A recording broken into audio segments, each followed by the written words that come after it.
Nice. Woo. I want a high five. Nicely Super done. cool, Good job, Martin. Diego. You did the job. We did the job. You give me the coolest samples. So, Martin, did you ever make music this way before? Using No. objects from the table or objects that represent you?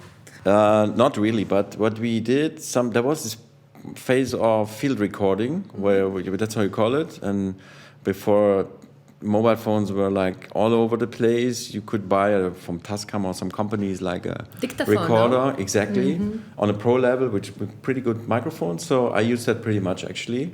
Also for recording, I do still a radio show since 25 years on an FM station in South Germany called Sunshine Live. And when I was so much on tour, I used also this field recorder to record in the hotel room my moderation and all the stuff. And that's why, I kind of worked a lot with just field recording. That's cool. Amazing. You're originally from Stuttgart. What brought you to Berlin? I grew up actually in even a smaller town. It's called Reutlingen, where I went to school. And I moved to Stuttgart when, after being a DJ in this, it's 100,000 people, small city, where people have a good life, they earn money. It's a typical South Germany city. But I realized if I want to become more successful, I need to be in a bigger city. So, and that's actually not an easy decision, because you give up networks you built in your place. We know all of you, know everyone, you know how to get gigs, you know where to get this and that from this person. When you move to another city, even if the city, I think it was 30 minutes drive away, you actually start completely from zero. Nearly, you know some people. So I realized when I was after school, not studying yet, and I realized with my partner those days, we started a techno label, we need to be in a bigger city. So we moved there and opened up our studio for 3 people and a small record label, and that was in 1996 around. I was 26 years old. Oh, wow. Amazing, man. That's how the question was to Berlin. To Berlin, exactly. So this half was of the Stuttgart, story. right? So I was in Stuttgart, I lived there 20 years, became actually okay successful. We, as a team, produced commercial music. We had some decent chart hits. We went #1 in UK, producing for other people, top 3 US Billboard charts with commercial stuff, not me as an artist, me as a producer, as a part of a producing team, building our company in media promotion, record labels, few labels we had. And after that bigger success in around 2000, I could afford to focus more on my own career and try to build that more up, and started to travel around the whole globe. And a lot of people came to Stuttgart to work with me, but there was this one moment where I worked with my very good friend, Chopstick is his artist name. He produced Fritz Kalkbrenner and a lot of people here. He came to Stuttgart and we were in the studio and he was speaking about what in Berlin is happening. You know, I mean, I came here from end of the 90s to play in love parades in all the clubs frequently, but you stay 1 week and you go back. It's a different thing to, I live here. And I realized that day, it was 2004, I need to actually be there, because all these coincidences that happen, you can't plan if you like not there. Yeah, we all know that. You go to a party, you go somewhere and you run into someone. And Berlin is a city where people from all the world come and go. And so it was clear, I need to be here. So I went home, talked to my wife, and said, let's move to Berlin. And she was cool. So within 1 year, we moved with our kids to Berlin, and I started. We moved here, and no, that was actually, I don't want to be wrong, 2010. So sorry, okay. I said 2004, but the moment was 2009. 2010, we moved. So you were married already, like 20-something years. Yeah. Early, and you're still together. Yes. Amazing, and congratulations, brother. That's very 25 amazing. years. Beautiful. Thanks to my wife, huh? I was never there, so. No, it's collaboration. That's why it lasts long. Like, I wasn't there fucking it up. No, I don't believe that. I don't believe that. So you said, you mentioned when you moved to Berlin, and you mentioned that prior to that you visited it often, either coming to play or to collaborate or just to visit. So what was the first time, if you can remember, that you came to Berlin, and what were some of the thoughts going through your head? We had a school trip through East Germany. So we got this permission as a school, and we had a 2 weeks or 10 days trip through East Germany, behind the wall. It was interesting to see that, actually. And there was also a trip through West Berlin then. And I don't have like that crazy memories about it, but I know how it felt. And then in 88, it was 1 year before the wall came down, I went with my girlfriend those days just for 3 days trip to Berlin. And I felt like this atmosphere in a city that is divided, that is kind of, like this island around that whole other thing, and it was actually pretty interesting. It was more the west part. The east part was behind the wall, and was the west part. I mean, the West is also known for a lot of artists that flocked using this freedom in that little bubble of the West and the chaos and energy. Is that something that was also attracting you back then to take that trip? Like, was that... No, I would lie. No, it's actually not the case. It was like more like curiosity. Okay, it's the city where you need to go and just check out, and we did not deep dive into something like that. But later, being now more, like dealing with Berlin, of course, I researched a lot about it, about the history, but I also was kind of small part of the club scene there, because when I then had my first gig here, I'm not sure which club it was, because I played frequently at a few clubs like Tresor, like they had the Globus, which is the other floor. I played in Love Parades. I played in all those old clubs.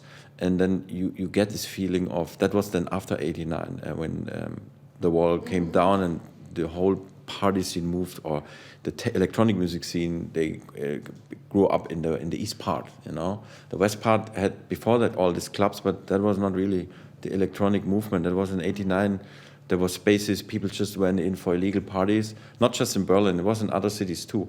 I played many gigs in the former DDR in East Germany, where after the wall came down, in every small city they did techno parties. It was crazy. It was amazing, really. It was just amazing. And so, I felt the movement here in Berlin and the subculture, and I know that a lot of people from whole Germany moved to Berlin in the times before '89, because there was a special rule. You did not go to the civil service for the army when you lived in Berlin. So a lot of like artists, punkers, prayers.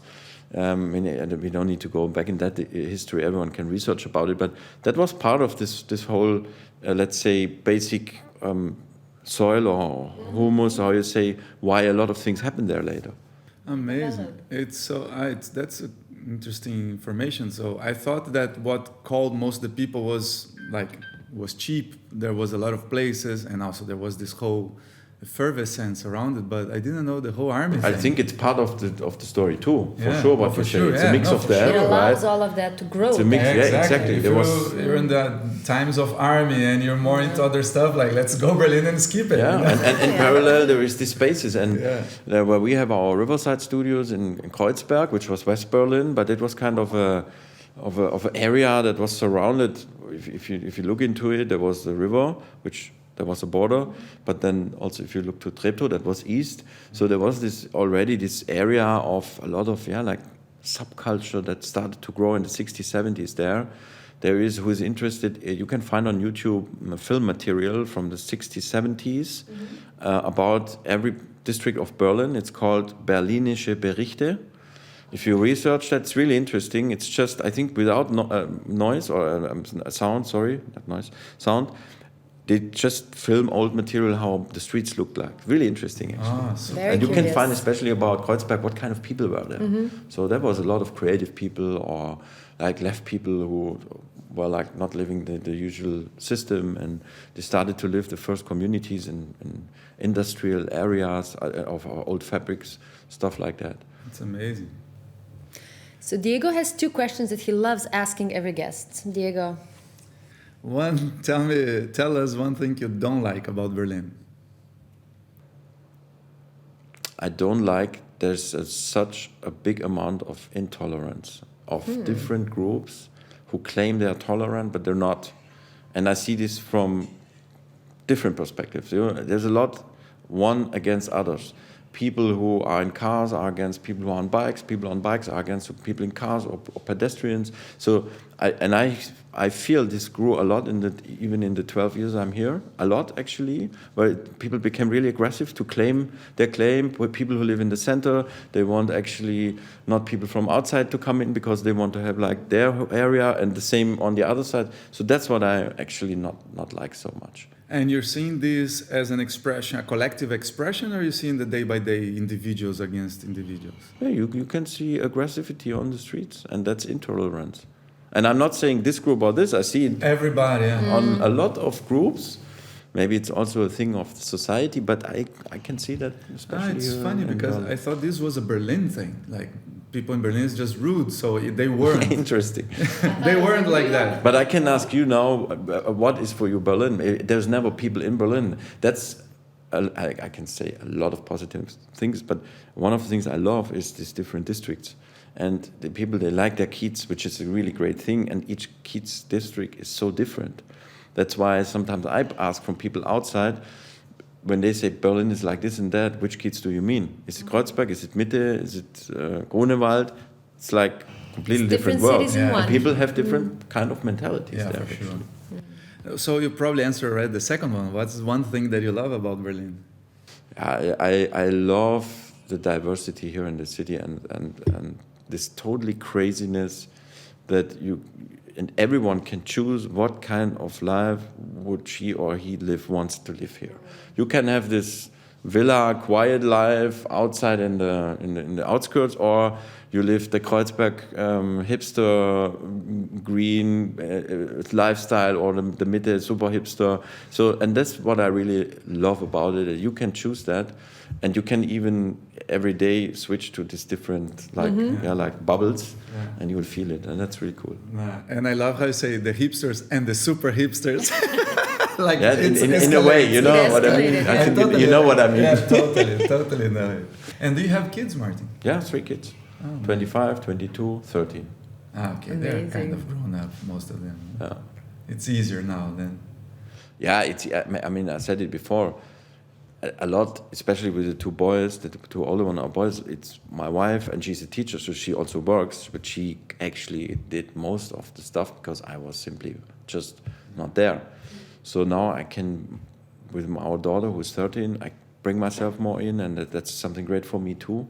So I'm very happy that I have again this chance at least to work with a smaller kid and be also part of everything. But it's actually a lot my wife did, and so I have to be really grateful that she took over all that work. Congratulations to the wife. Absolutely. Collaboration is the key. I mean, both Diego and me have young kids, but I'm wondering when you have, I mean, particularly from your experience, you toured the world, you've been to clubs in every corner of the world, if we can say, and especially in Berlin, you played in many, you know the party scene in Berlin. What's your take on having teenagers and young adults, like when our kids reaches young adulthood, and being in Berlin? Do you have any specific fears because you kind of know things, or what's your take on that? I think it's a general thing, and that's also something when you turn a little bit more experienced and older maybe. I'm turning 54 this year, so I saw many things, and now I see also how I can maybe do things different with my daughter than maybe with the boys. I believe if you manage to be on a communication level with your kids in a way that they realize you take them serious and you speak open about all the threats and the dangers, and you, of course, you're not just like, hey, this is dangerous, and man, you really go through it, and you give like the opportunity that they kind of decide by themselves what is dangerous and what not. That's the best way to prevent actually something, because we all know when you just forbid things and you just show threats, they will do it, and we all did it. And intentionally, I agree, especially being a kid in Berlin. There is definitely temptations and dangerous. A huge offer things. of temptations. Yeah, no, I totally. Yeah, but when you grow your kids, that they are confident and that they maybe will not take drugs, not because that's one example, because you say it's dangerous, don't do it, it's forbidden. You really speak about what can happen to you if you do it. Then I think it's the maximum you can do, but still that is not a guarantee that things will not happen, because we never have it. I guess they also need to explore, right? As we all did. I didn't have a chance to grow up in Berlin. I'm from very small countries. 2 million people overall. But still, even in my small city of 50,000 people, we of course explored. As teenagers and young adults, that's what you do. But I would lie if I wouldn't mention that now I have very young kids, like toddlers, but thinking about hormones growing up and having in mind some, things that I wanted to do, and thinking, they get to do this in Berlin. That's a little bit more accessible than what I had to do. Absolutely is. Absolutely it is. So I digged out that in one of the interviews you reference Leonardo da Vinci's approach to art and also engineering in relations to how artists of today should be. And also, I assume, a lot of things how you create, combining different skills and also surrounding yourself with a network or with a collaborative approach, building together. But I was wondering, do you see Berlin as Florence? And if you do, who would be the Medici family in Berlin? I don't see Berlin as Florence. It's Florence not is that very clear. beautiful. Well, Best food. not visually. Let's say No, with I the know. I creative get your juices. question. I'm just saying. The question, how you frame it, points on to the Medici family, which is more about a big, like, economical, very powerful family. My take on Da Vinci was more on the angle of there is creative people. There was especially this guy who is known of thinking of new inventions without the boundaries of can we do it, because this is something what when we grow up, we study something or we learn, we know first what is not possible because technically not possible, so you don't think there.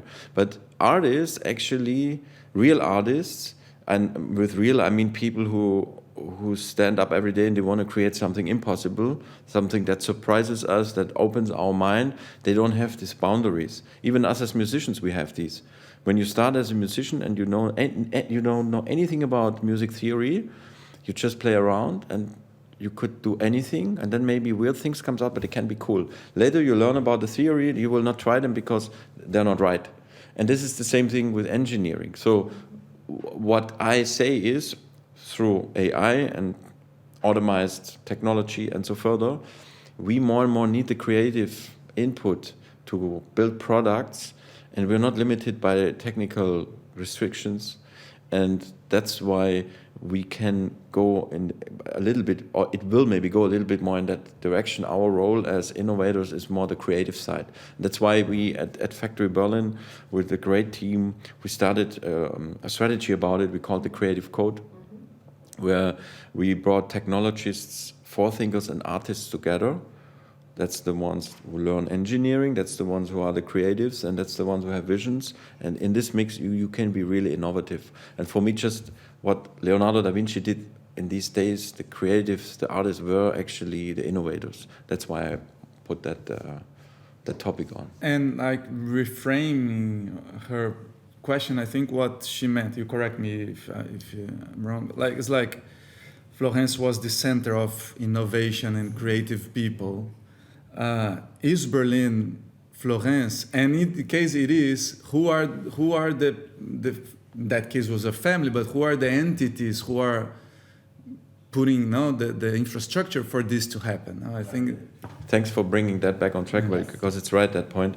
I believe that actually Berlin is one of the few cities, maybe the city, where you have this pool of creative people, of artists who just come here for experiences and they influence the other people. So that this is actually true. Why we have a very strong blockchain developer scene, for instance. Blockchain developers, I always say they are the punkers of these times. Yeah, they want to break the system. That's what they do. Yes. And they're creative and engineers and artists. And why is there a strong community here? Because Berlin has exactly that. And I even would say Berlin is maybe a big part of the chance for Germany as a country of engineering. We were always research and development champions, having time to be perfectionists as we Germans are. But Berlin is so different. It's that chance to be in the new times, the driver of innovation, because we move into an age of inside out, outside in innovation. Sorry, inside out is research and development. Innovation comes from the inside, but outside in means you have triggers and impulses from outside, and that is way faster.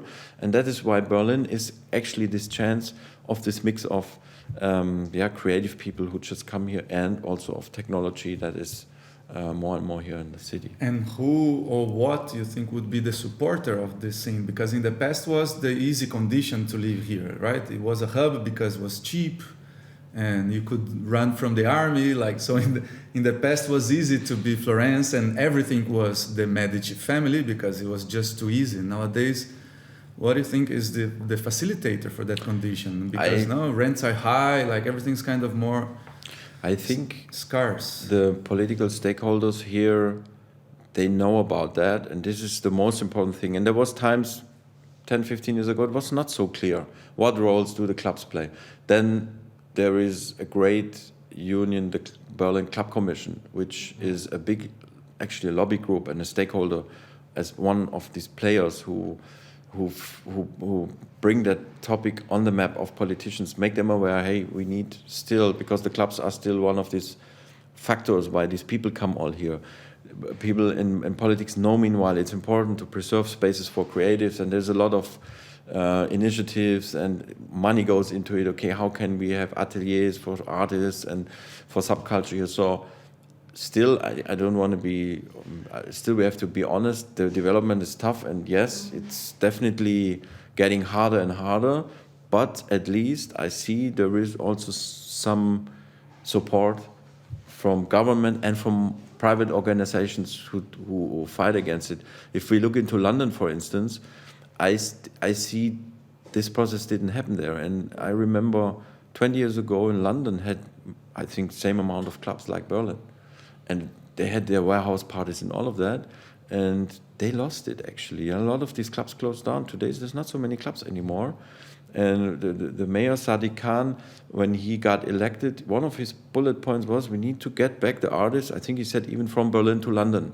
And they do now, they try to turn the wheel back, which is very hard. Once the scene is gone, it's really tough to get them back. But it shows that there is an awareness. And I'm positive that here in Berlin, political stakeholders, I would say actually from nearly all parties, they know that, and there is a lot of support for it, actually. That's cool to listen. It's very hopeful, I have to say. Like, gives a very positive feeling for the future. Yeah, but still, it's not bright. So people who listen now and they're desperately looking for spaces, they would say, "What is this guy talking?"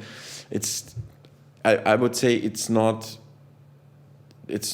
too late, but it's still hope. Let's call it like that. Now it's the time to make the right moves. But of course, I'm here 12 years, and this city became super expensive, super tough for spaces. And it was already 12 years ago not easy to find spaces. That's why I went in this topic. I searched for 1 year just a space where we can build our studios every day. So it was already tough, but today it's really, really tough. And I see the demand on Riverside studios. We have waiting lists, and everyone who opens space looks for where can I build my studio. So it's definitely really not easy, very clearly. And but there's a few projects, maybe a bit more on the outskirts. You can see in Reinigendorf, and you can see Uferhallen, what happened. So I have a little hope, actually. Well, but what you said, it's a fact in the sense that it's the first step, no, is to be aware of it. And I think it's super hopeful to know that the political stakeholders, they are aware of it. I think that's the first step, because most of the places, they are not even aware. Arts, culture, innovation, all these kind of things are completely out of this people bubble, and it's like, the crazy ones, So it's cool that, at least that it's present in their agenda. Yeah. I would like to ask to you, Martin, what do you think was a very important mistake you did in your career, or a big mistake you made it?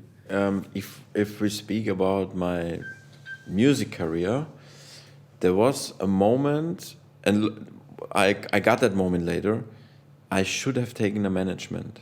And why this decision, and I had this point, that was like around 2005-06, there was a few records out that brought me touring from Australia through Asia. I was really around the globe, and I should have taken a management, and the decision is hard because in that moment you invest into that management. You give 20% to a management, and you don't know if this investment, because you give already from what you earn 20%, you give this to a management, and if they're good, they bring you then further, but there's no guarantee for it. And I think I didn't do that, and that could be a mistake if I would have wanted my career to be on a next level. Looking back, for me, I don't see it as a mistake, actually, because maybe this would not have brought me to other fields where I put my energy in, like in Riverside Studios with my partners, building it up, looking into other businesses. But from the careers perspective, definitely I would say that could have been then a mistake in these times. And in the other careers, like as a founder and other stuff, do you see other big mistake in the other parts of it, like in the CEO career and all that? You do a lot of mistakes, and they are important. You learn from mistakes because. Would you share one with us, like that? It's every time you're taking that shower, you always come to the back of my mind because I have these mistakes that every time kind of I'm relaxed. There's always they kind of crawl back to me. Like I don't know if you have any. No, we started Riverside Studios, just in without any plan. Which year was? 2011. So we put money in a bucket and said, okay, let's build 3 studios. And then a lot of people called us, network, and we started to build more studios, and we ran out of money. We didn't get not a loan because you walk to the bank, you want to finance a flat, not a problem. You want to finance a company that is music related, and no loan. So we really, we were really struggling, like big time. We had to work literally by ourselves, call all our friends, help us. It sounds like a great story, but in fact it was really bad, like really hard. Playing, coming from tour, from the airport, not home to the family, going there, work on the flooring. So we really worked 3 years to build that, and it could be maybe a mistake, or maybe it was really a mistake not to have any business plan or ID behind. On the other hand, you never know if we would have had a business plan, would we ever have done it? Maybe no. So even that, looking back, it has something good, but we paid 3 years for it. Like, it was the toughest time in my life, actually, all of the 3 of us. And if you could, would you do now? So would you suggest? Because when I do these questions, the idea is to learn, right? So the management one is super clear, and we're going to talk more on that when we finish. And but like so related to the Riverside, would you then recommend people to do a business plan, even then if they throw in the garbage and go for the Leonardo da Vinci crazy idea with no knowledge? Like what would you suggest and you think would be a learning from that? I mean, everything in life has a middle way, right? So there's something between having a complete business plan, try to set up everything in the last detail, versus you don't have any plan. So yeah, I always recommend, if you want to do something, do it. That's the most important thing. The most important thing is do it. Do it. Nike claim, just do it. But it sounds so easy, but that's often the problem starting things. Even I mentor sometimes founders and startups. You can sit and plan and have theory, but really walk out and try to sell your first product, even without any tech. Yeah. You can still bring people together and try out selling your product, and that means doing versus planning. So I would always vote for do. But if you go into such a big project, it can be, and it's actually what we did in the process, I think, in networks. So I asked experienced people, older friends that have big companies, okay, what can I do? I run out of money. Do you have? And it helped me really, actually, right? We then did a business plan later with the help of my partners and some networks. And this business plan led also to things.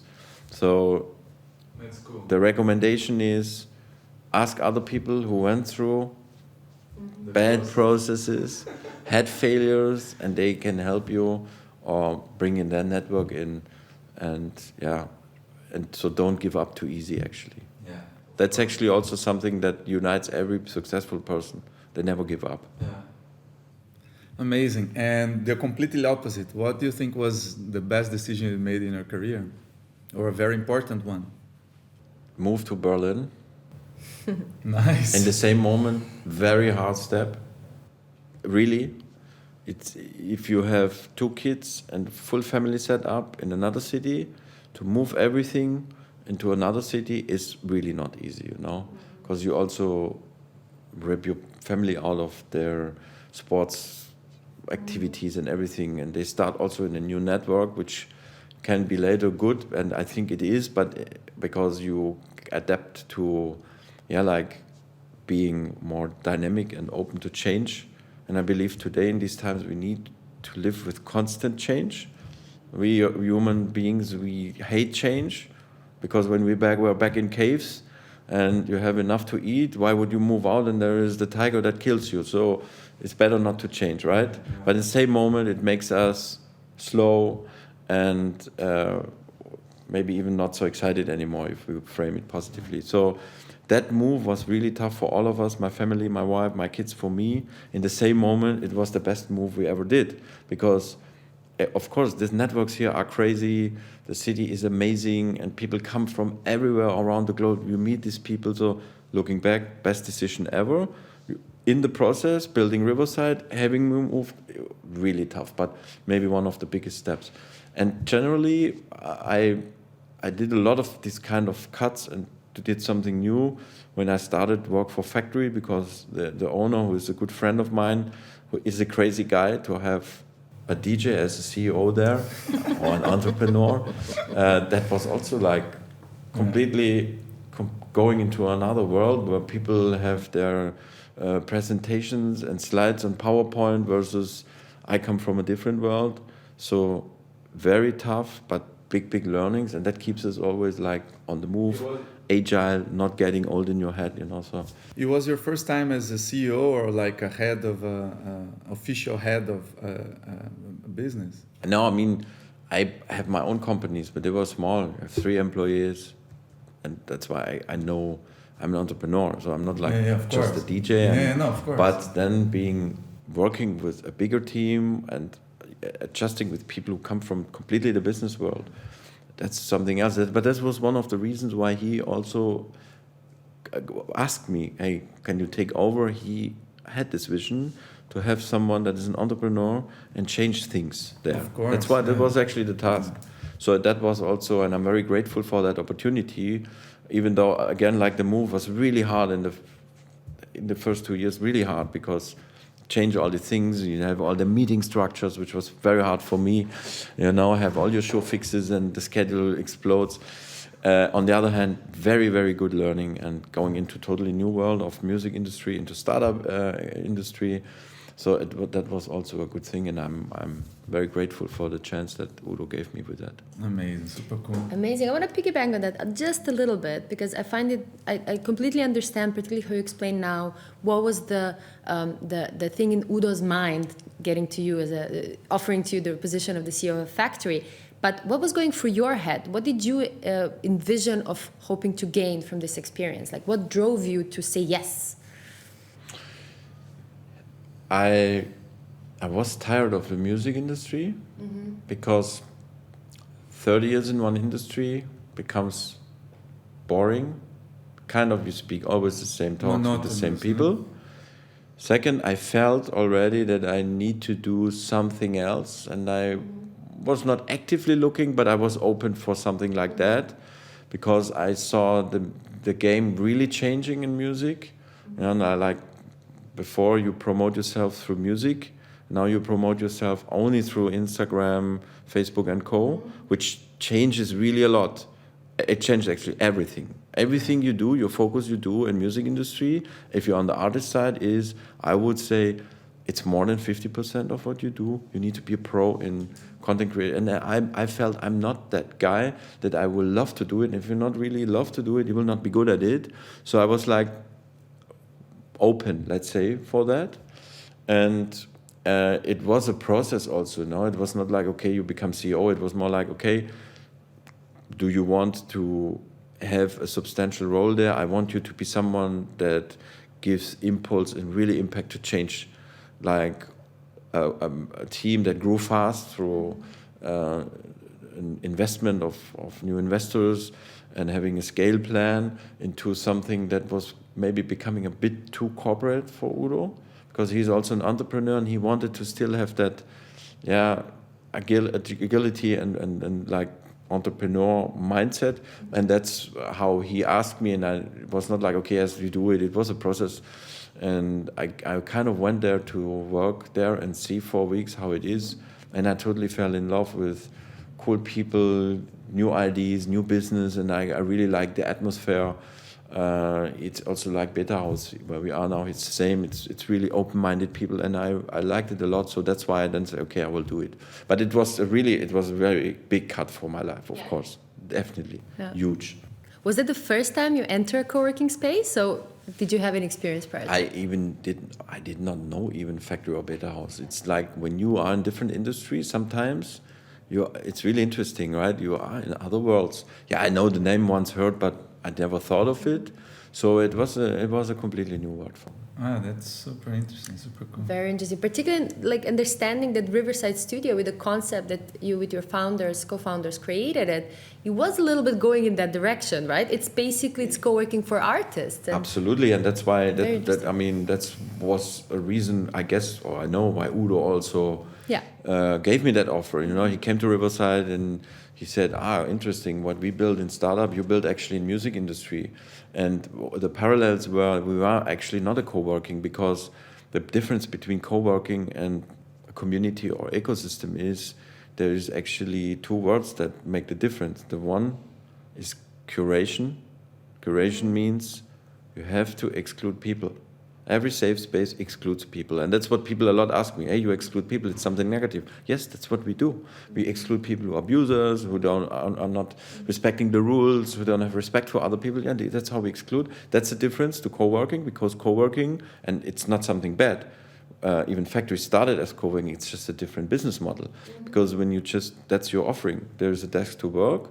Anyone who needs a desk can rent it, and then you can see what can we do with these people versus we first think which people as a group make sense, and for these people we give the desk or the space, the community, and then the whole community gets better, and curation is steering. That means defining which are the people we want to have inside. And that's kind of something we do at Riverside too, from beginning. We selected people, my partners and me, 3 people.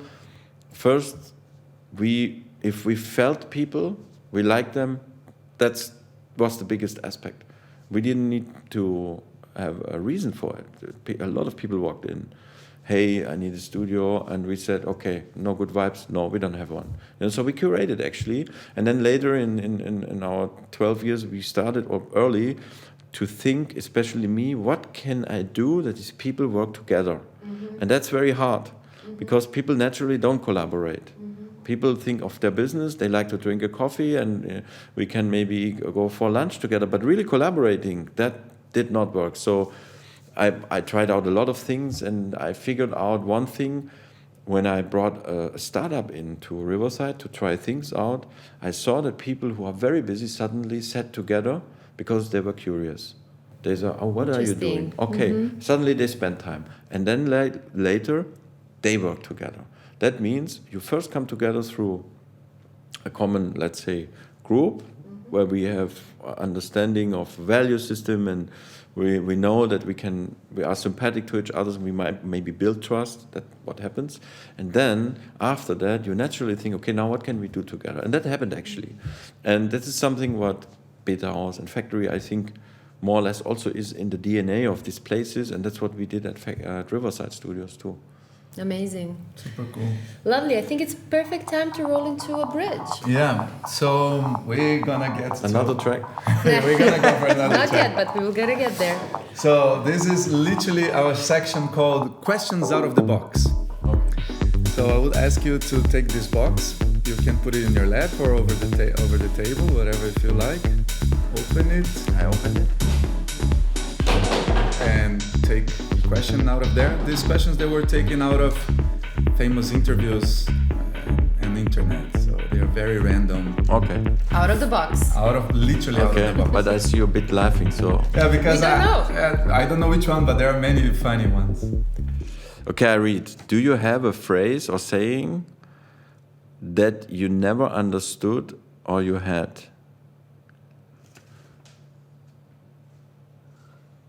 Maybe not a phrase, but I just lately figured out that no one really understands Instagram. and you know, the funny thing is, we all know it a little bit. Maybe there's a lot of pros here around, but I figured I know maybe only 50%.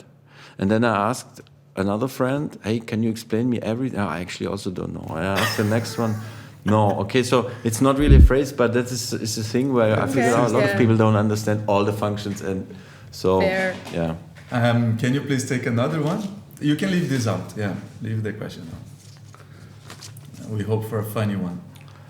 A teenage sin you didn't confess to your mother. I'm sure there's many, actually. I think or maybe more importantly, the one your kids haven't heard about yet. Yeah, No, because that's maybe not so good. yeah. I think when we were young, we went a lot to meet outside in some places, and we just drank so much beer with 15 or 16, and it really kind of escalated in a way you get really, really drunk, but then the mother actually doesn't know that, right? So that was maybe something, okay, there is the son who is actually pretty in a nice setup, but then he's really a party monster. But So do you think the that took mother some- really doesn't know, No, or of she's course just she knows. pretending? I think that no? actually Mothers mothers always know all the sins, to be honest, I also because they feel were that, also yeah. kids, you know. Yeah. Amazing. Thank you, Martin. But my mother's super cool, I have to say that. She would have, Yeah? she always supported full. Actually, she put me in a dancing school without that I wanted it. She said, you learn dancing, and that's why I became a DJ. Because there was this... You learned dancing. there was- Wait, yeah, because my okay, mother cool. said, hey, that's part Yeah. of education, you go to dancing school. No, I don't want. But then I went because in these days there was on the Saturdays a party for below 18, so 16, 15. So that was the good thing about it. And I got in touch with DJing. So thanks to my mom, Very cool. Amazing. And thanks to dancing. I became a DJ. Which is a Yeah. very natural connection if you think about it, right? Yeah. Okay, let's do one more. Which everyday noise gets on your nerves? I think this is my tinnitus. Oh, you have It's to- a every- yeah, I think of most course, 30 DJs years have it. DJ, yeah, of course. But it's, Yeah. thanks God, it's not so hard that I'm really struggling with it. I only hear it when it's really, really low. And I know about tinnitus that when you focus on it, it gets worse. So I'm dealing really okay with it, and it's not super, super bad. But actually, it's everyday noise that gets on my nerves. That's challenging. We already mentioned that I kind of dig into your profile, and I heard that you're enthusiastic about many new things. You love trying new things. So in the connotation of Berlin, I also see Berlin as a city where you can experience, do new things. So I was wondering, do you see Berlin as a city where we all always try to create new things, almost for the sake of creating new things? Or are we also capable of nurturing and growing things? It depends on the individuals, actually. That comes back to what I really like about Berlin, this kind of diverse, completely diverse setup. And since I move in different worlds, the most interesting back in the days, what I explained to people is Berlin is a very laid-back city, but on the same moment, it's high energy and as fast as New York. And it depends in which bubble are you kind of moving, and that's actually, I think that's the answer to the question too. There is these people, they do that for the sake of it, but then there's others, they simply have a different focus. Good. So if we think about the future of Berlin, we can facilitate both. So kind of having the growing, the stability, also thinking perhaps from the companies and startup perspective, right? On one hand, you know, we've seen in betahaus a lot of new startups forming, and at a certain point, sadly, leaving the city because of it's not able to match all of their needs, perhaps, or it's not the right environment for them to grow and stabilize. I think generally we have a good development in innovation and technology sectors. You can see a lot of groups from Germany still in other parts of West or East, wherever, but they have innovation departments here. And that showcases innovation is something here in Berlin. For me, it's in the DNA, but still we have industry connected to technology that maybe not necessarily is here for a short time and leaves. I believe very much actually in the future of Berlin as an economic city.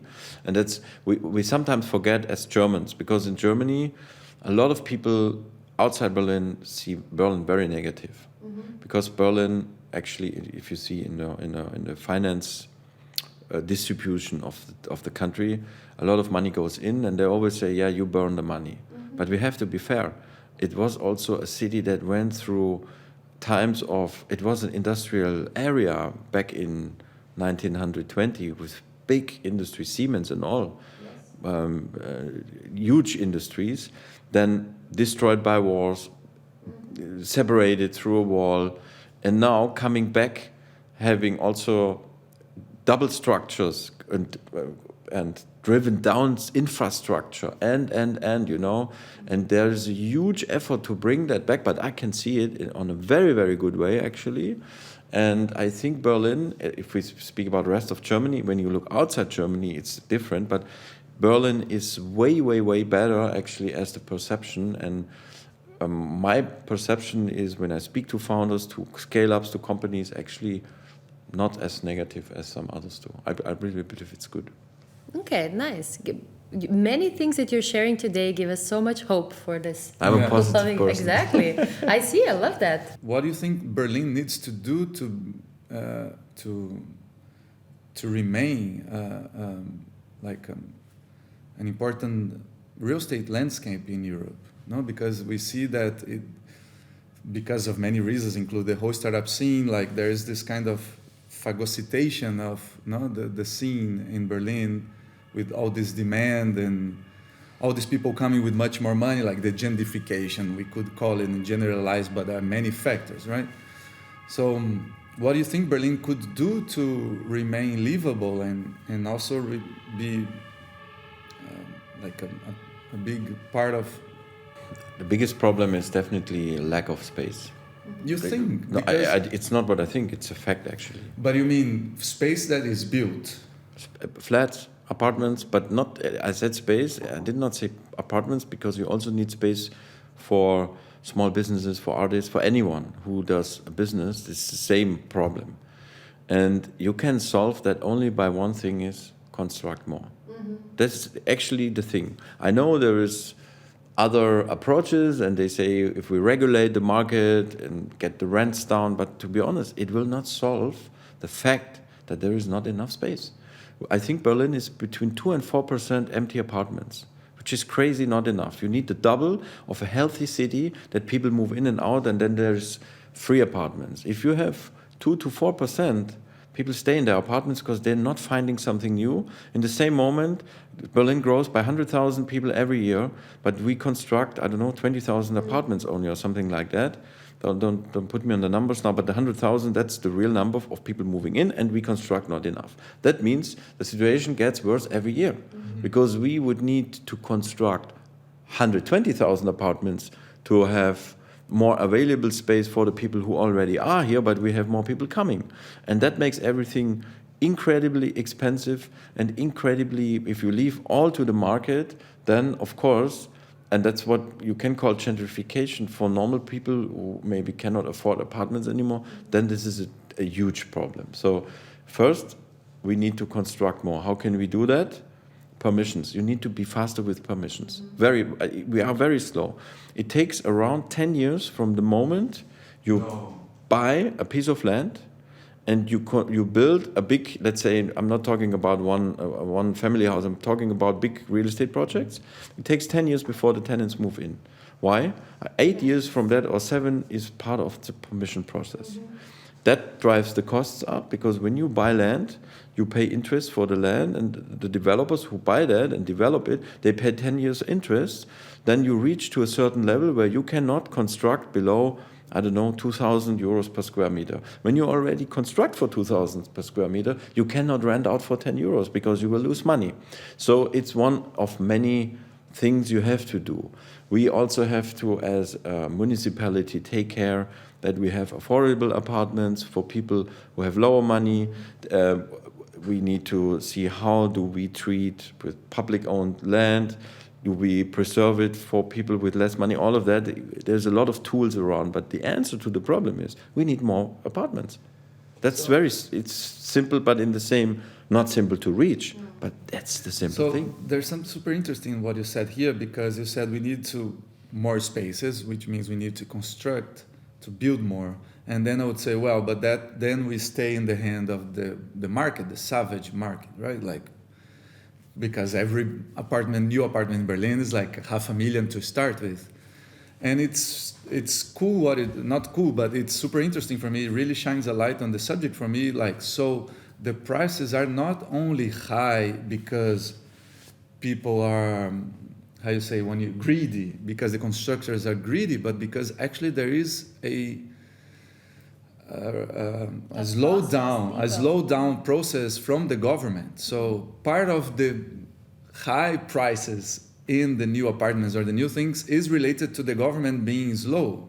Yes, but it's part of, and it's the offering. We have one bottle of water here. We are 3 people and we are thirsty.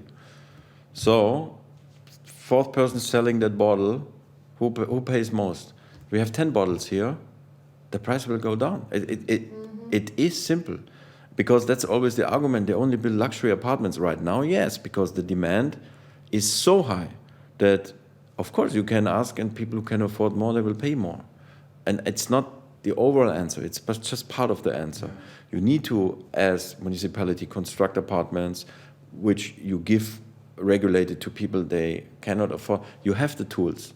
You can give permissions for a tower to a developer and say, okay, you get the permission, 20% needs to be for the next 15 years or 20 years below that price, you rent it out for that price. You can steer and control that.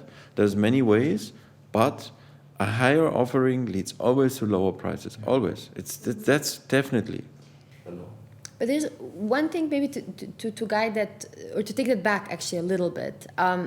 We talked now about building new places, and there is space, I guess, for Berlin to expand. But just 5+ years ago, there were so many spaces in Berlin which were kind of like nobody wants. Old buildings, some abandoned, some probably in disputes of the ownership. And I know that you also have currently a project that works a lot in recreating or re-giving life to some of these old real estate projects, which I guess, hearing now the legal process, how long it takes and how tough it is there still spaces like that in Berlin that we can occupy, that we can repurpose, that we can reuse and kind of create new spaces for communities? There is not so many anymore. Okay. Definitely.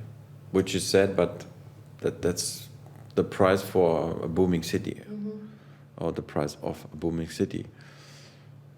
We can try to reward companies to offer these spaces by what I said before. Okay, they want something, they want permissions, and you could say, we need space for that. We secondly have a lot of buildings in public hand, where the question is, what do we do with them? And there's a lot of happening. If you look at Alte Münze, for instance, which is, for me, a perfect example of how you can deal with that.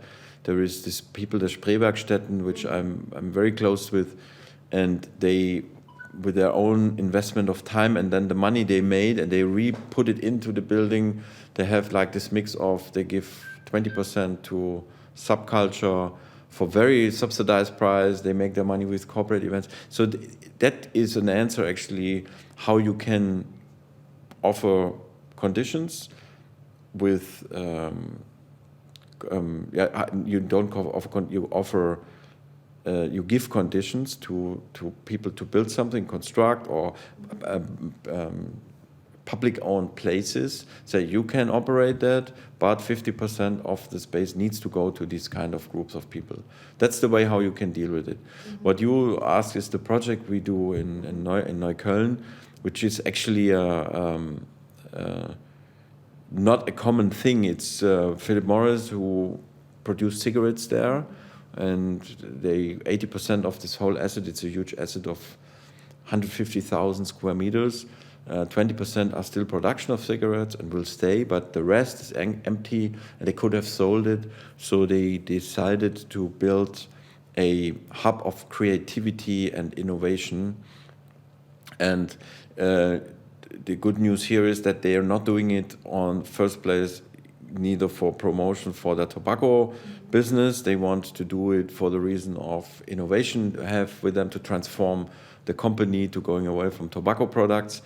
And the other reason is to showcase how such a surrounding and how can you transform industrial areas into such a thing, and decided not to sell it and decided to develop that. And luckily we partnered up and take care for that process, and there will be a curated concept that is a well-balanced of artists, subculture, education, sports, And then we have startups, innovation, and companies who might later want to be there because people would want to work in an environment where there is this diverse mix of these different sectors and people who are there, where it is an exciting part of the city. So it's a great example of how these projects can work, and the business plan behind Philip Morris is not altruistic, so there is a business plan behind.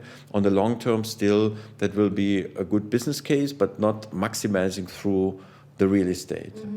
So, but that's not a unique, but that's not very common actually. And is this project related also to, correct me if I'm wrong because I don't have like full information on it, but I went to play in shopping in a mall that was a mall before, but now because the owners, they want to renovate and the space is going to be closed for a year or two because of licenses, they gave it to a collective to take care of it.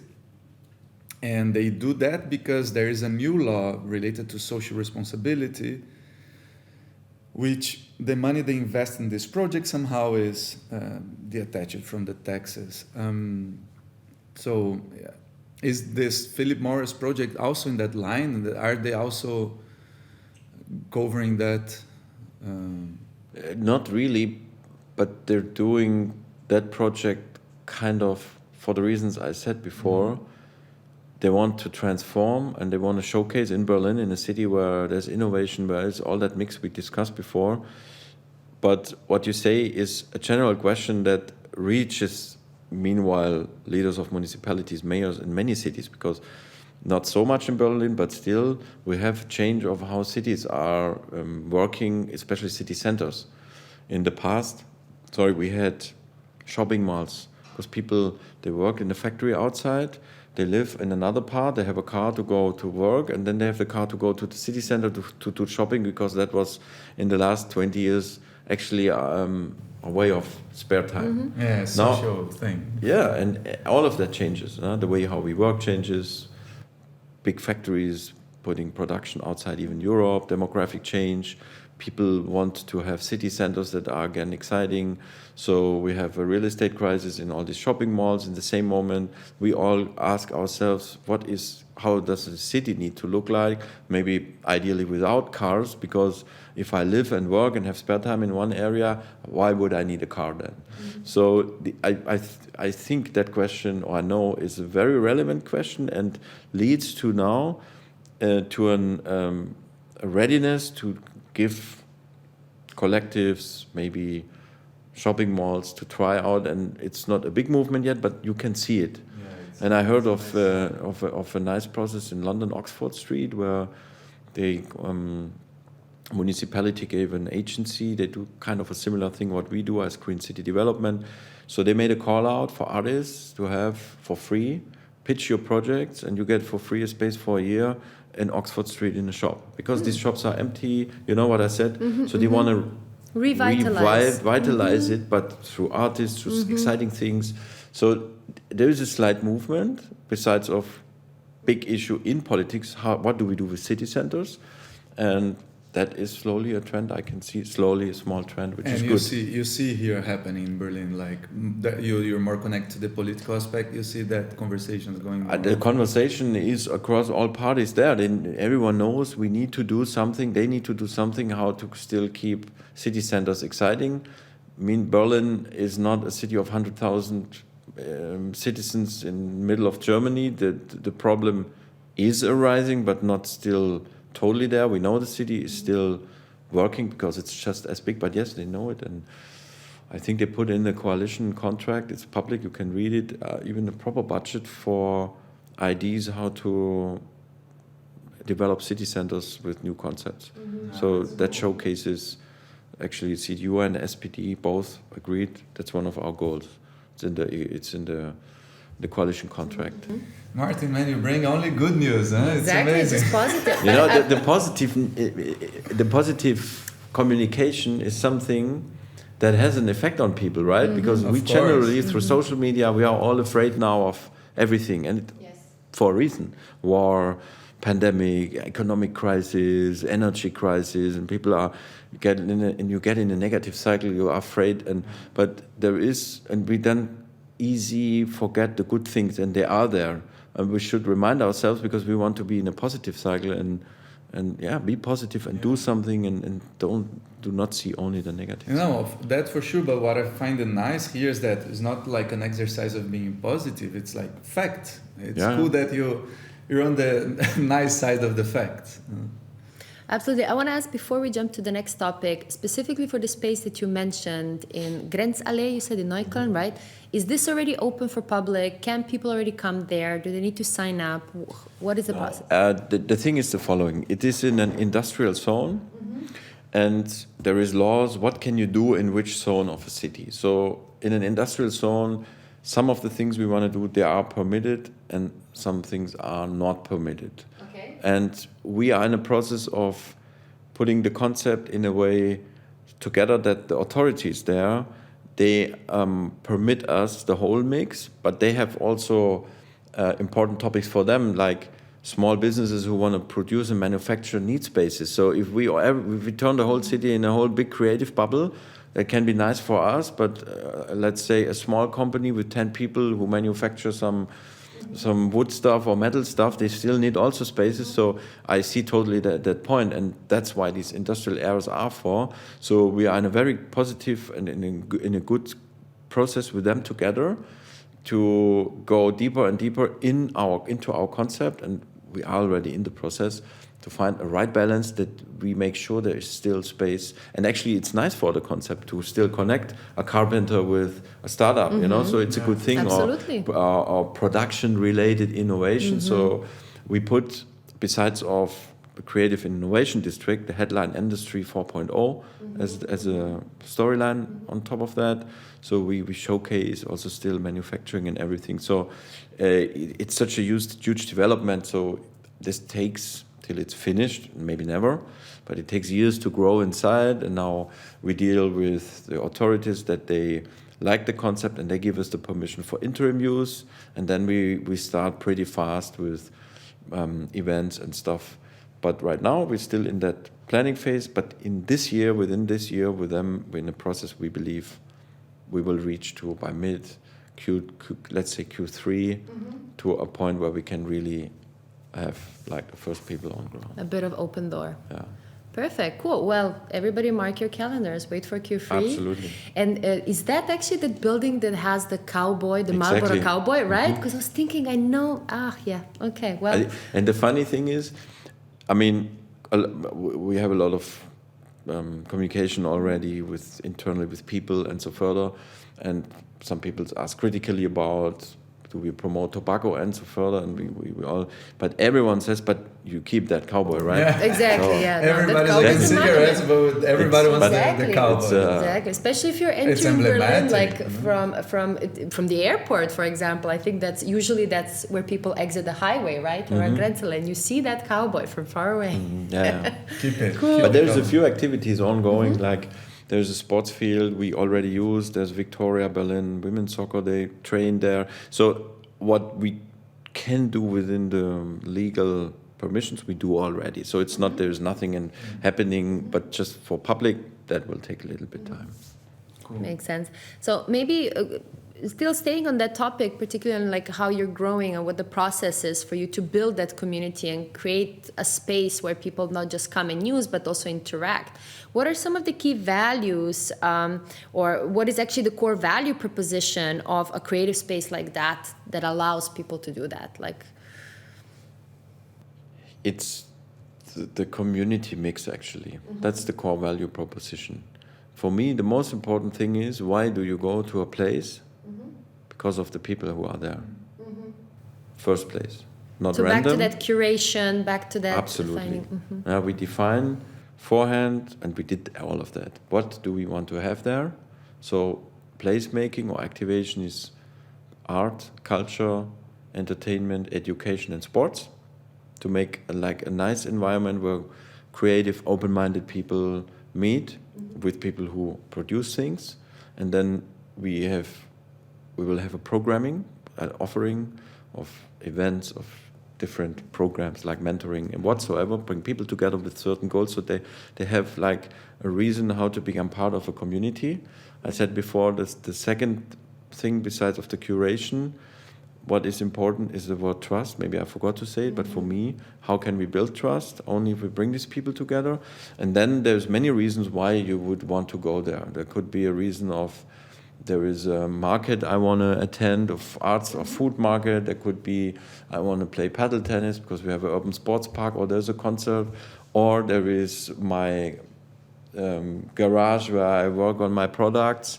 But then that's the value proposition. But then when you're there, it's not just the place where there's your company, it's the place where you meet the other people, and there will grow more reasons why you want to come back. And maybe tomorrow you will not work for this company there, but you still come back because you met people there.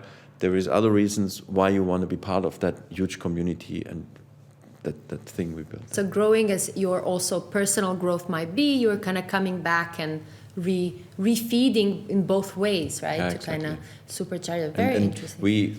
We always look for people who also are ready to give and not just to take, because every community lives that people give, that you take care of a group, you organize a meetup, or you just answer people. At least you're open for it.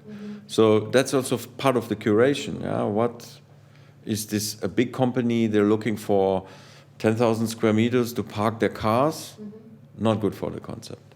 Is it UDK who is interested in being there and they come up with a concept that provides offering for people who are also on the whole there? Yes, this is great. So that's also the way how to think. The exchange, right? Providing value and also taking goes both ways. Yeah, 100%. So with what you're saying, is it correct to say that more than ever, big companies and even the government are open to work with innovation agencies or innovation agents? They're not just open. They know they need to do it. Maybe not all of them have the answers, but it's very clear they need to transform because all the topics, we know them. War for talents. How can we get the best people in? How can we have people wanting to come back to work? How can we make them generally, as an employer, #employer branding, be like, okay, this is an interesting company for me. The transformation of the businesses itself, from production to maybe other fields, innovation, of course, and they have that need. So maybe not everyone believes in such an ecosystem, and not all of these leaders know that, or would say this is a way how we do it. But I would say generally, meanwhile, everyone knows. That is the big challenges of these days, and we at Factory, and we offer that they were our clients. You become part of this community ecosystem for that reason. That's how the transformation actually. It's part of the transformation. Yeah. Cool, amazing. So I have a question going back to kind of the government, and we talked about what they're aware and how they're particularly in Berlin. There is a general desire to make this change or to reverse a little bit of what Berlin started losing. But I'm wondering, in the concept of these creative spaces, how much do creative spaces like this bring to the reputation to the city and kind of... We have, meanwhile, a few of bigger projects or smaller as well. And I think they do a lot for the reputation, or could do, the more we have. Same as clubs, for instance, do. Techno nightclubs, because this kind of culture attracts a certain amount of people. It has their circles globally, and they also change the way how the city is actually, because of the people that come for them and they are suddenly in that city. So this is something on the industry side, on the economy side, that has the same impact, I believe, as role models, as part of the marketing for a city, which is super important. And there's 6 factors why digital industry cities thrive. It's access to funding, access to talent, it's infrastructure, it's network, it's marketing. Because that's what I said before also about positive communication. I need active communication that this is a city for startups. And you could say, yeah, everyone knows Berlin is for startups. No, Berlin needs to go out and say, we want you startups to come. And that is part of these factors of success. And so what you ask is, for me, it's part of that story that it helps of kind of part of a self-fulfilling prophecy and attracts the right players, let's say. I want to play the lawyer of the devil here. How much good to a city a startup scene brings to it? How much is good and how much of it is bad? Curation is the answer. You laugh, but I mean it. No, for sure. What kind of startup or business you want to bring to the city, right? I believe it's always the way how. And we had that process. You remember Google wanted to be with its headquarters here. So they did not do it because demonstrations and even some political stakeholders said, yeah, maybe it's better if they go. Why not having them here and say, okay, you want to be in Berlin, this is great, but what will you do for Berlin? Will you pay taxes here? Will you build apartments here? I don't know. What is your offering instead of just being here? And I think that's part of a curation too. Yeah. And how if we would have too much only startups, that would not work. An ecosystem works always when you take care of everything, and that means also the club scene is important as one of the many puzzle points and puzzle pieces why the talents are here in Berlin. So yes, please take care that there's still enough of them there. Same with startups, need access to capital. No? Point number 2, I said. How many VCs do we have here? So if we only have startups, no VCs, no talents, startups will even also not work. So curation should be coming from the municipality. They should have an overview, okay, what's my vision for that city? What do we all need that this works? And what can we put out as pull and push factors, of regulations, of subsidizing, of and so further programs to attract the one puzzle piece that is missing, or to push that we have too much of these. I love that you have the vision for what should be the ideal situation, and created the balance. I think that's the word. But it's still like pulling as the it's always easy to talk. Of the devil. It's not easy. I mean, speaking about politicians, it's always easy to talk. Hey, you do just that, and then you sit in the driver's seat. And I know it by myself from running a company like Factory Berlin, and then you have you're facing the reality that, of course, things are never easy. Then you learn, if I want to do this, that. So I'm not sitting here and But Martin, I love it because at least you're bringing a vision which is very fact-based. And I love it because it's actually a most natural possible solution for it. It's let's curate who comes to the city. I love it. Like, don't justify yourself. No, I think it's the opposite. I'm going to vote for Martin. No? That's what I want to make my next question. Like, is there a future in politics for you? Like... right now, no. Okay. I'm really involved actively not in a way. I'm not a politician, so I don't have a mandate, and so it means I don't make money from politics. Right now, I don't see that. I don't know how I feel in 5 or 10 years, really. But right now, it's not my plan. But I love to have the opportunity to be part of it and to give impulses and also work. That's really something nice, but though it's a lot of investment of time. But right now, no, the answer I would not say yes, because I'm still do all my other stuff, and I think also for me it's good to be independent and live from something else, so I can just be independent. But maybe in 5 or 10 years, if they want me, I don't know that yet. It's some things you can plan, but no. Well, from what it sounds, from all the positivities for the future impulses of Berlin today, the people are going to want you, or people will need people like you in those positions in order to help make that vision a reality, collaboratively build. I think right now we have some good people there. Actually, really, I believe that. So we are on a not bad. Martin is the Brazilian guy at the table. Positivity, no? The positivity, full positivity. Love it. So Martin, if you could create an utopia for Berlin, which one would be? It would be a more balanced system of everything. That comes back to what we spoke before. It would be weird if I now come up with a totally different picture, but it's what I believe in. So just a more balanced mix of a city, and I think the goal is also to get there. Communication generally is something that could be really better. Lower this intolerance of people. Try to build more networks, which is not easy because everyone has their individual life. Yeah, exactly, and also their like goals beliefs, and so. But that should be in this utopia. That should be work. Kind of try to find more moderators between these worlds, and but it's actually it's the price of the political system we have. Of course, I know that, but we speak about utopia, and in this utopia city, we would have this mediating people that are accepted by everyone, and they would bring more, like, bring it down to a less emotional discussion of, okay, you live here, I live here. How can we find a way that we all make compromises that this works together? Because living in a city is a compromise for everyone.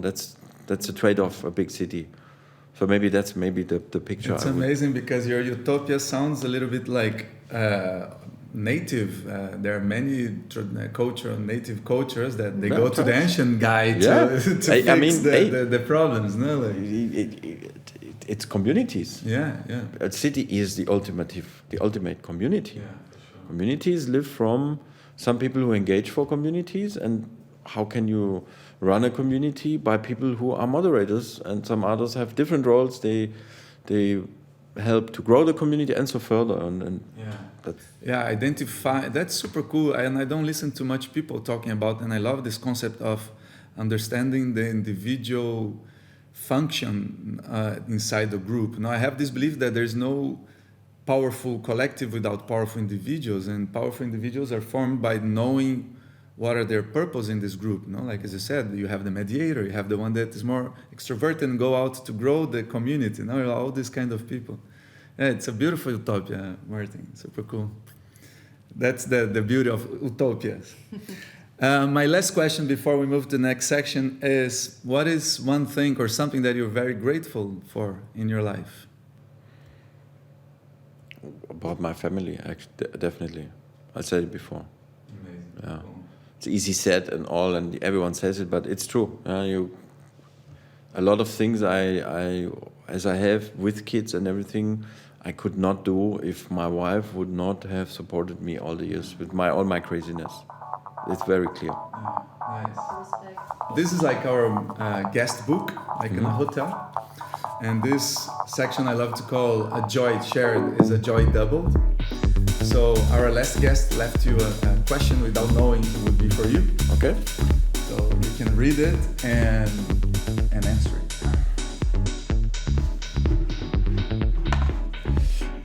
What are the 3 special aspects of Berlin that we should cherish, otherwise they will disappear?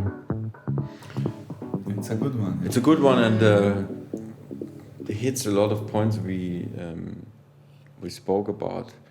Yeah, I think the first one is definitely we need to provide spaces for creative people.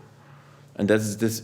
In the same moment, I've said there is a small positive development that at least political stakeholders know about it. In the same moment, it is something that is very dangerous. If the clubs disappear, if we don't have enough spaces for small people to start something, does not always only to be culture. It's creative economy people, small design services, developing a software, whatever. People need spaces, and if we don't, if we're not, if we don't provide that in the future, this is dangerous. That this disappears. Second one are the clubs.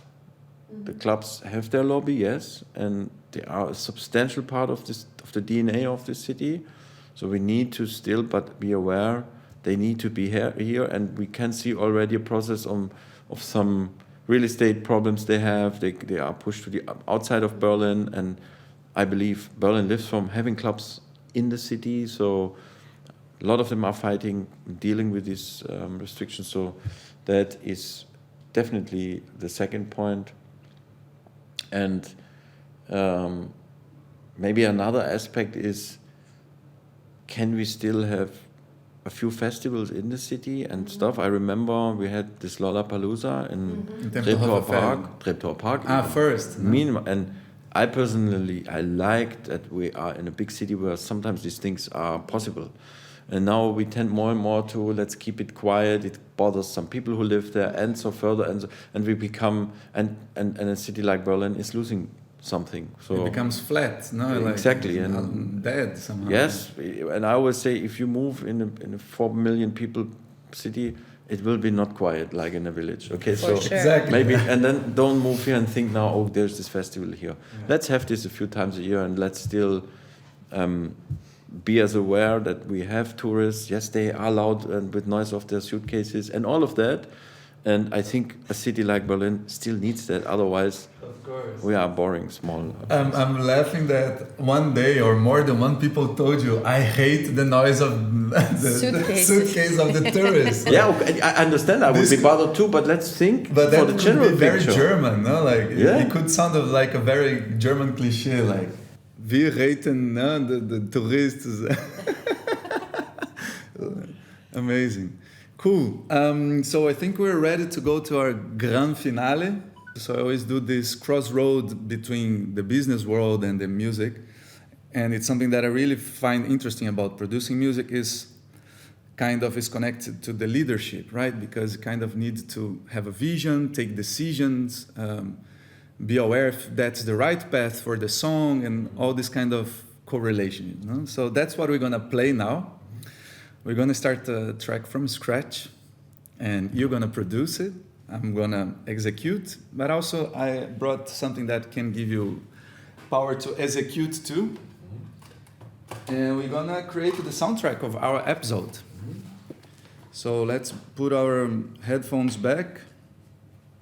As you know, I'm learning. Every episode, I'm learning more and more. Becoming a producer. so we always start with the BPM, right? So let's choose a BPM first, the speed. Faster, slower. Faster, go 125. 125. What would you like to start with? Baseline.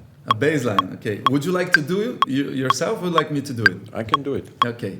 I'm gonna choose here the sound, okay?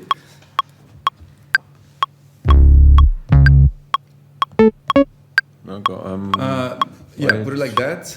No, put it in horizontal. Put it in horizontal. Yeah. And if you want to go an octave down, you Yeah, pick there up is- the yellow on the right, yeah, and go okay. down, push it Okay. down. Yeah. Okay. I give you sounds.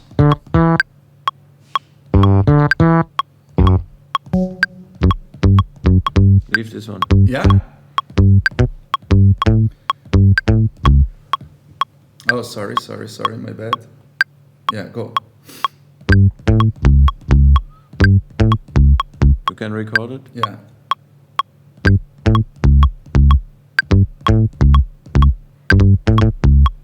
I think it recorded. Okay, now we need the bass drum and see how it works, and then maybe we quantize. Okay, amazing. I love how it is now, yeah. Make a 808 bass drum.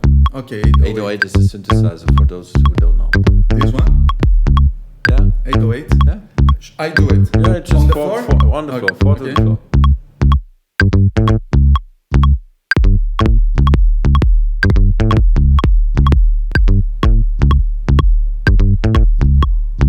Yeah. You like it? Yeah. What else would you bring in? Very slight delay on the bass line. Super slight. Okay.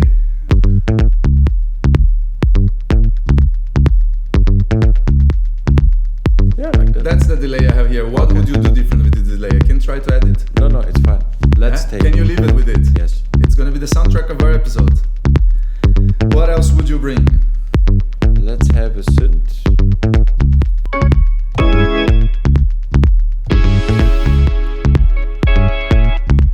No, wait, go further. That's not bad. Yeah? Yeah. You want to do it? So Let's let try. let me choose.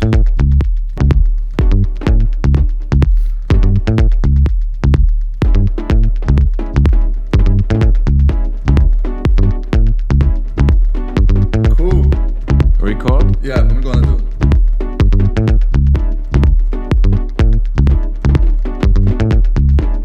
We got it.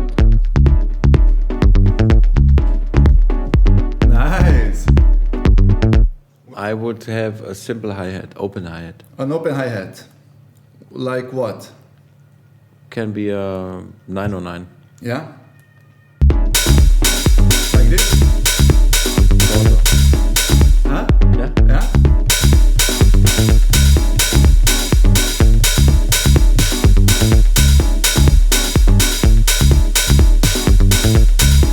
Put it down on the volume.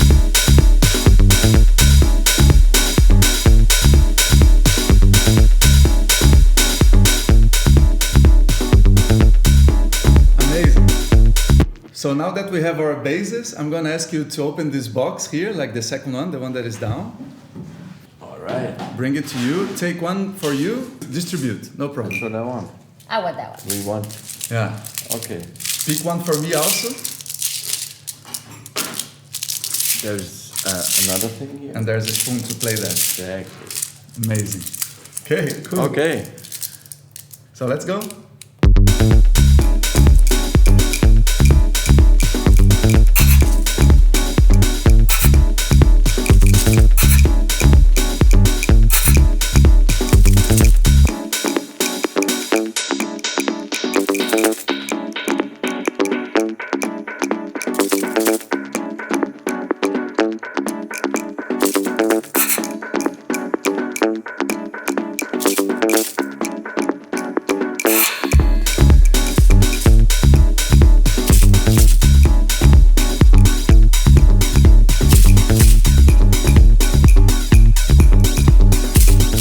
One, two, three, four.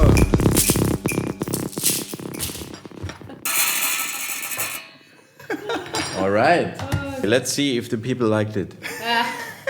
Martin. They're the right judges. Super, thank you very much. Thank man. you. Thank so, you. to close it off, I want to say, Martin, above everything, it was very fun to talk to you. You left us with a lot of positive charges and a very good perspective of how we can build the future of our city. I love your involvement in different areas in the city, particularly helping us create spaces, safe spaces where we can collaborate and work together. So thank you again. Thank you for coming, and thank you for creating those spaces for us. Thank you much Martin. for the interview, both of you. Good questions. Very challenging sometimes, and it was really nice talking. Thank you. Super cool. And Thank thank you for you. bringing these positive facts. We need them.